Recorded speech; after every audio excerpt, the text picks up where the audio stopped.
Bonjour à tous, encore une ouverture favorable à la Bourse de Paris qui se dirige vers une troisième séance de hausse d'affilée.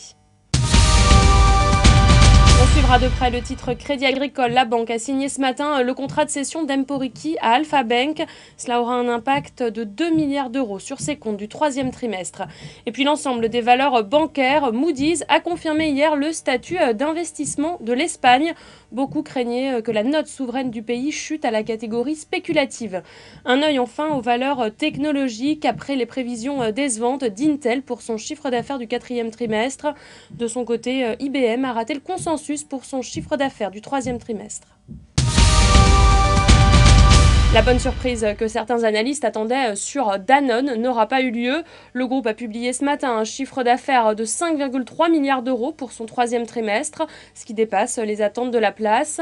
Le problème, c'est le niveau de croissance organique qui ressort à 5%, alors que les analystes anticipaient en moyenne 6%. Et c'est le secteur le plus emblématique de la société, les produits laitiers, qui souffrent le plus. Les prévisions sont toutefois confirmées, à savoir une croissance des ventes de 5 à 7%. Sur base comparable, la dynamique des marchés de croissance devrait compenser les difficultés accrues de l'Europe, notamment du Sud. Voilà, c'est la fin de ce flash. Je vous retrouve à midi pour le point de mi-séance.